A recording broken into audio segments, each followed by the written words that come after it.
حسب الحکم خلیفہ المنصور شہر بغداد کی حدود متعین کی گئیں، طاقتیں اور سنچیاں قائم کی گئیں۔ شہر کی حدود کا تعین کوئلوں سے کیا گیا تھا، کوئلوں سے بھینچے گئے خط پر تیل ڈال کر آگ روشن کی گئی۔ تب خلیفہ المنصور نے شہر کی ان حدود کا جائزہ لیا۔ پھر خلیفہ نے اس خط پر بنیاد کھودنے کا حکم دیا۔ چار سرداران لشکر ہر طرف شہر کی تعمیر پر مقرر کیے گئے۔ وہ آدمزاد جو بغداد شہر کی تعمیر میں مصروف تھے، ان سے کوئی سوال کیے بغیر مجھے بہت سی باتیں معلوم ہو گئیں۔ ایک مرتبہ میں نے دو آدمزادوں کو باتیں کرتے سنا۔ ان میں سے ایک کہہ رہا تھا، اے ہاشم، وہ اپنے ساتھی سے مخاطب تھا، تجھے معلوم ہے کہ امام اعظم رحمۃ اللہ علیہ کو چنہ نیز اینٹوں کے شمار و انتظام کے کام پر کیوں مامور کیا گیا ہے؟ ان جیسے عالم و فاضل اور فقیہ سے یہ معمولی کام کیوں لیا جا رہا ہے؟ مجھے اس بات پر حیرت تو ضرور ہے، مگر میں نہیں جانتا کہ ایسا کیوں ہے۔ دوسرا آدمزاد بولا، میں تجھے بتاتا ہوں۔ اس کی وجہ خلیفہ کی منتقم المزاجی ہے۔ چہرے پر خوف کے آثار تھے۔ اسے غالباً اپنی غلطی کا احساس ہو گیا تھا۔ خلیفہ وقت کے بارے میں اس کی راست گوئی اسے قید زندگی سے رہائی بھی دلا سکتی تھی۔ خلیفہ کی منتقم المزاجی؟ یہ تو کیا کہہ رہا ہے میرے دوست؟ میں تو خیر تیرا دوست ہوں، کسی اور نے تیری یہ بات سن لی تو خبر ہے تجھ پر کیا گزرے گی۔ خیر اب تو نے بات چھیڑ ہی دی ہے تو پورا کر۔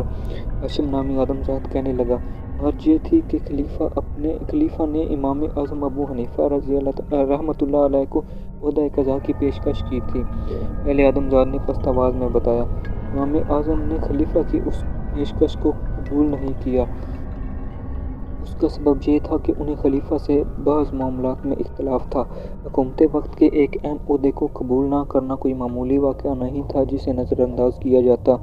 سو خلیفہ نے قسم کھائی کہ امام اعظم سے کبھی نہ کبھی کوئی ایسا غیر اہم اور معمولی کام لے گا جو ان کے شایان شان نہ ہو۔ اب تیری سمجھ میں بات آ گئی؟ میں جب حضرت کو اینٹیں اٹھوانے دیکھتا ہوں تو بڑا ملال ہوتا ہے۔ اس پر دوسرے آدمزاد نے ٹھنڈا سانس بھرا اور پھر دونوں اپنے کام میں لگ گئے۔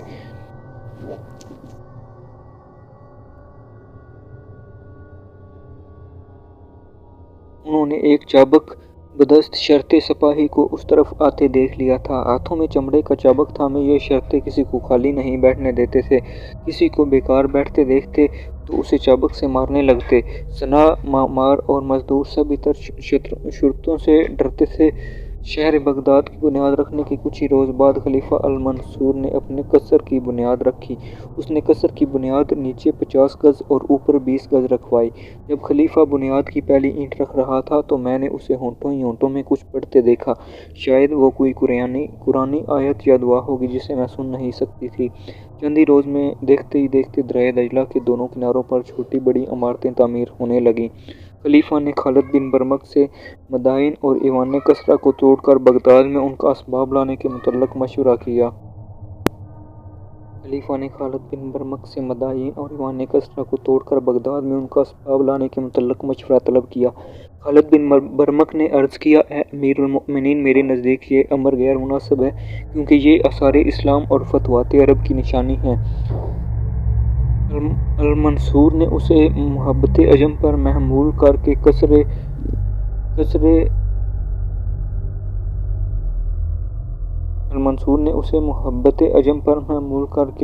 ابیض کے توڑے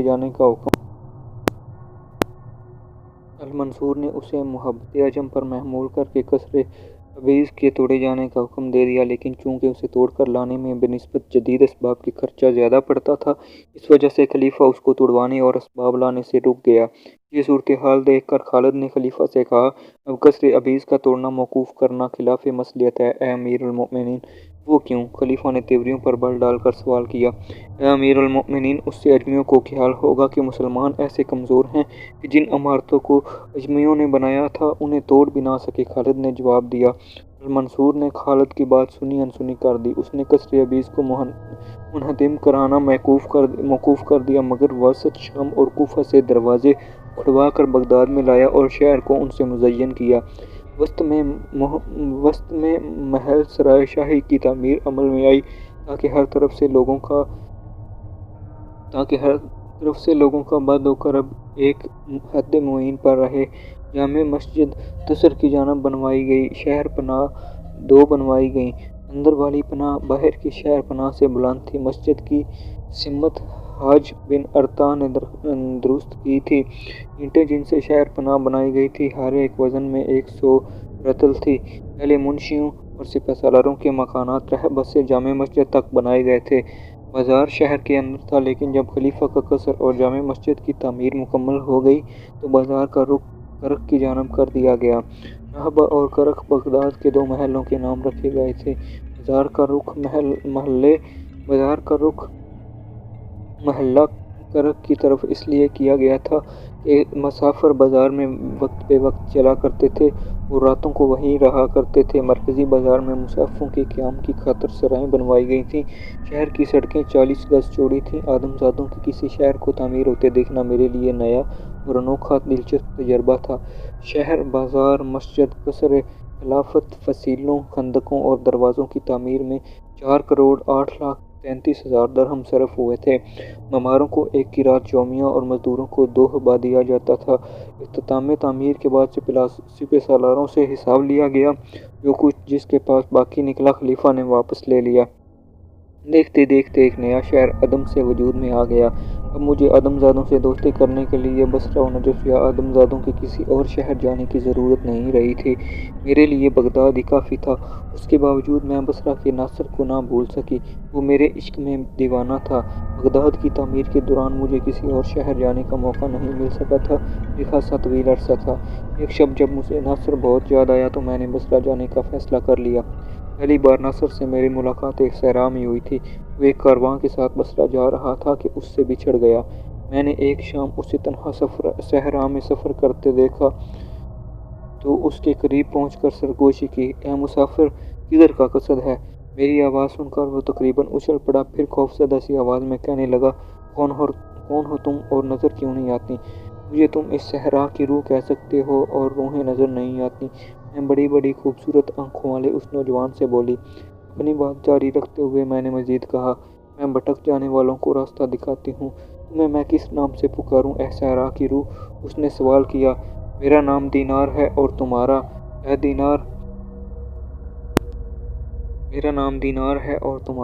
دینار میں ناصر ہوں اور بصرے میں میرے کھجور کے باغ ہیں۔ اس نوجوان نے اپنے بارے میں بتایا۔ میں بھٹک گیا ہوں، کیا تم مجھے راستہ دکھاؤ گی؟ میرا تو کام ہی یہ ہے، مگر اس کے عوض اے ناصر، کیا تم مجھے اپنے باغ کے کھجور کھلاؤ گے؟ کیوں نہیں؟ اس نے فوراً جواب دیا، میں اسے اپنے لیے باعث عزت سمجھوں گا۔ بصرہ شہر میرے لیے نیا نہیں تھا، میں پہلے بھی وہاں کے پھیرے لگا چکی تھی۔ صحرا میں جس جگہ ناصر مجھے ملا تھا وہاں سے بصرہ زیادہ فاصلے پر نہ تھا۔ میں اسے ساتھ لے کر چل دی۔ میں نے اس کا ہاتھ تھام رکھا تھا۔ کچھ ہی دیر میں سورج غروب ہو گیا اور پھر چاند نکل آیا۔ اے ناصر، اگر میں تمہیں نظر بھی آنے لگوں تو؟ میں نے اس سے رسم و رواں بڑھانے کی خاطر کہا۔ مگر اے دینار، تم ہی نے تو کہا تھا کہ تم ایک روح ہو اور روحیں؟ یہ ضروری نہیں، میں نے اس کی بات کاٹ دی۔ اگر ایسا ہے تو پھر میں تمہیں ضرور دیکھنا چاہوں گا اے دینار، وہ پرشوق آواز میں بولا۔ مجھے یقین ہے کہ تم اپنی آواز کی طرح حسین ہوگی۔ اور بدشکل ہوئی تو؟ میں نے پوچھا۔ ایسا ممکن ہی نہیں، اس نے پریقین آواز میں کہا۔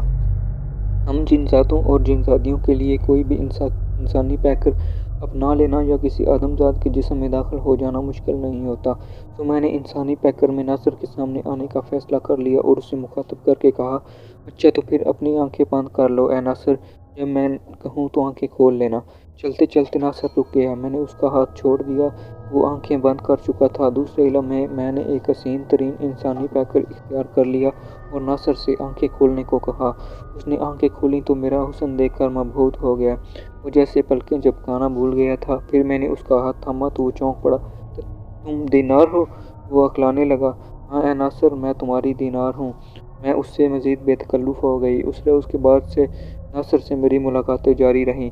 وہ میرے عشق میں اس حد تک آگے بڑھ گیا کہ ایک رات کہنے لگا، اے دینار، میں اب تمہارے بغیر زندہ نہیں رہ سکتا، میں تم سے شادی کرنا چاہتا ہوں۔ تم مجھ سے شادی کرو گے؟ مجھے ہنسی آ گئی۔ کیوں، اس میں ہنسنے والی کیا بات ہے؟ وہ میرا ہاتھ تھام کر بولا۔ اس وقت بھی میں اسی انسانی پیکر میں تھی جس سے پہلی ملاقات کے دوران اختیار کیا تھا۔ میں اس لیے ہنس رہی ہوں کہ تمہیں میری حقیقت کا علم ہے، پھر بھی مجھے پا لینے کی آرزو کر رہے ہو۔ میرے خیال میں یہ نادانی ہے۔ پھر میں نے اسے کہا، اے ناصر، تمہیں کچھ اندازہ ہے کہ میری عمر کیا ہوگی؟ تمہاری عمر یہی کوئی 16-17 سال ہوگی، اور کیا؟ اس نے خمار آلود سی آواز میں کہا۔ میں نہیں چاہتی یا ناصر کہ میری عمر کے بارے میں تم کسی غلط فہمی کا شکار رہو۔ میں بولی، یہ میں تمہیں اس لیے بھی بتا رہی ہوں کہ تم مجھ سے شادی کرنے کو بھی کہہ چکے ہو۔ پھر میں نے اسے اپنی اصل عمر بتا دی۔ اس وقت میں 98 برس کی تھی، مگر مجھے یہ معلوم تھا کہ اس عمر تک پہنچتے پہنچتے اکثر آدمزادوں کی زندگی کے چراغ گل ہو جاتے ہیں۔ ناصر بے یقینی سے میری طرف دیکھنے لگا۔ پھر اس نے انکار میں سر ہلایا۔ نہیں، یہ میں نہیں مان سکتا۔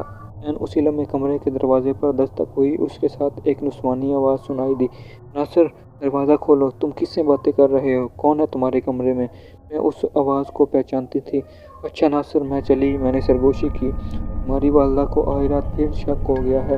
دوسرے ہی لمحے میں انسانی قالب سے نکل آئی۔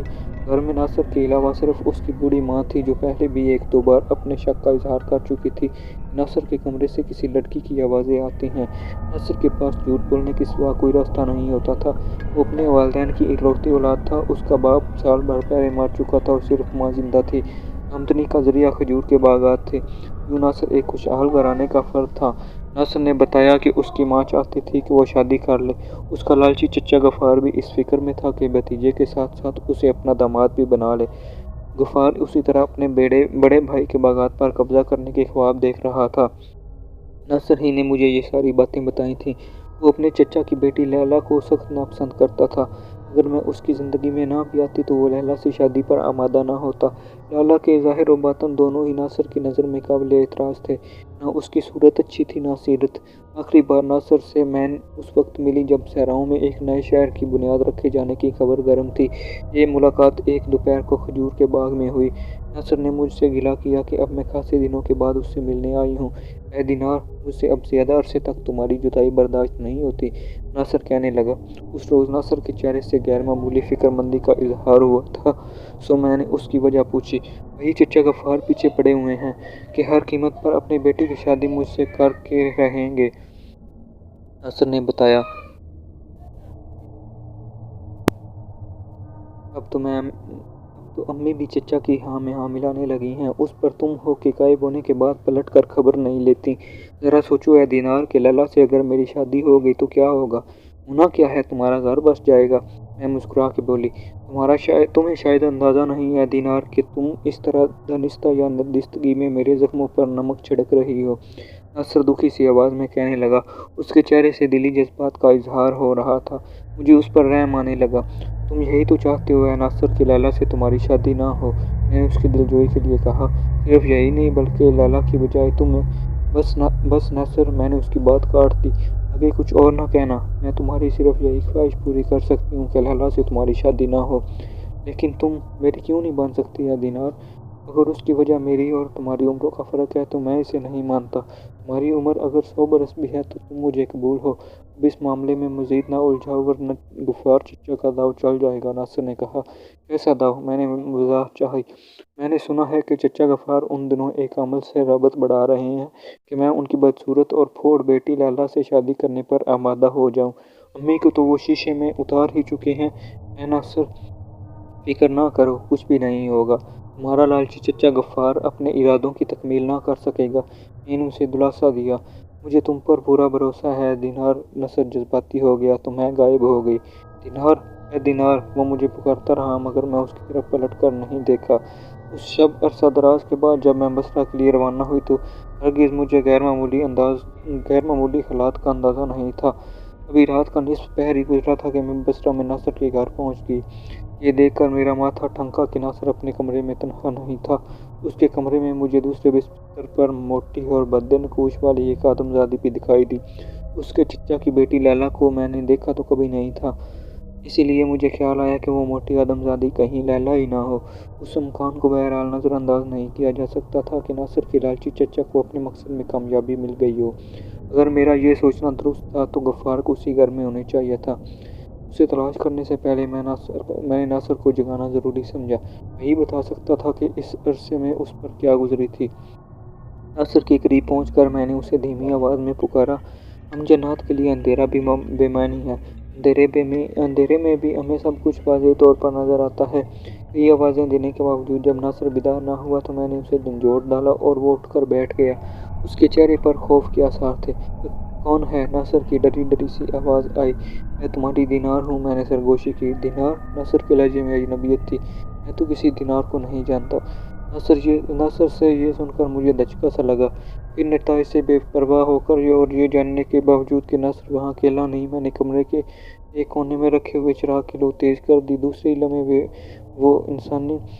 ہی لمحے میں وہ انسانی پیکر اختیار کر چکی تھی جس میں ناصر مجھے دیکھنے کا عادی تھا۔ میں دینار ہوں۔ کیا اب بھی تم نہیں پہچانتے مجھے اے ناصر؟ میں نے اسے مخاطب کیا۔ ناصر مجھے حیران نظروں سے دیکھے جا رہا تھا۔ اس کے انداز و اطوار سے قطعی یہ نہیں پتہ چل رہا تھا کہ وہ مجھے جانتا پہچانتا ہے۔ اب تک میں نے یہ اندازہ تو لگا لیا تھا کہ کوئی نہ کوئی گڑبڑ ضرور ہے، لیکن اس کی نوعیت میری سمجھ میں نہیں آ رہی تھی۔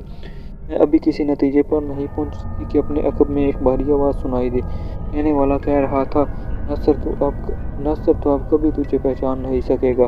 ہاں، میں تجھ کو پہچان گیا ہوں اے جنزادی۔ مجھے یقین تھا کہ تو ایک نہ ایک روز یہاں ضرور آئے گی۔ میرے سارے وجود میں ان الفاظ کے ساتھ سنسنی دوڑ گئی۔ مجھے شدید خطرہ محسوس ہوا اور میں نے تیزی کے ساتھ پلٹ کر اپنی حقیقت منکشف کرنے والے کو دیکھا۔ وہ ایک پستہ قد آدم ذات تھا۔ اس کا جسم فربہی مائل اور آنکھیں گول اور چھوٹی چھوٹی چمکیلی تھیں، یوں جیسے اندھیرے میں دو چراغ جل رہے ہوں۔ میں نے ہمت کر کے اس سے سوال کیا، کون ہے تو؟ تیری موت اے دینار، اس پستہ قد آدم ذات نے جواب دیا۔ اسی کے ساتھ بڑے موٹے ہونٹ تیزی سے حرکت کرنے لگے۔ اب میں یہ پوری طرح سمجھ چکی تھی کہ وہ پراسرار آدم ذات میرے بارے میں سب کچھ جانتا ہے۔ اسے نہ صرف یہ معلوم تھا کہ میں جنزادی ہوں، بلکہ وہ میرے نام تک سے واقف تھا۔ مجھے موت کی دھمکی دے کر یقیناً وہ کوئی عمل کرنے میں مصروف تھا۔ ظاہر ہے کہ اس عمل کی تکمیل میرے لیے خطرناک ہی ثابت ہوتی۔ وہ مجھے کیسے جانتا تھا اور میرا دشمن کیوں بن گیا تھا؟ یہ بعد کی باتیں تھیں۔ فوری طور پر تو میں اپنی جان بچانے کے بارے میں سوچا۔ یہ بات میرے علم میں تھی کہ خطرے کے وقت جنات کو انسانی پیکر ترک کر دینا چاہیے۔ تو میں نے اسی پر عمل کیا اور اس آدم ذات کی نظروں سے اوجھل ہو گئی۔ اب اس کے سامنے کوئی ہدف نہیں رہا تھا، اس لیے حملہ کرنا بھی دشوار تھا۔ انسانی پیکر سے باہر نکل آنے کے بعد میری تمام جناتی صفات بیدار ہو گئی تھیں۔ مجھے ایک جانی پہچانی بدبو محسوس ہوئی اور میں چیخ اٹھی، اے ساحرہ تو! اس آدم ذات کے تیزی سے حرکت کرتے ہوئے ہونٹ ساخت ہو گئے اور دوسرے ہی لمحے وہ لہرا کر زمین پر آ رہا۔ دوستو، اس کہانی کی اگلی ایپیسوڈ دیکھنے اور سننے کے لیے میرے چینل کو دوبارہ وزٹ کیجیے گا۔ ابھی تک کے لیے اتنا ہی۔ اللہ حافظ۔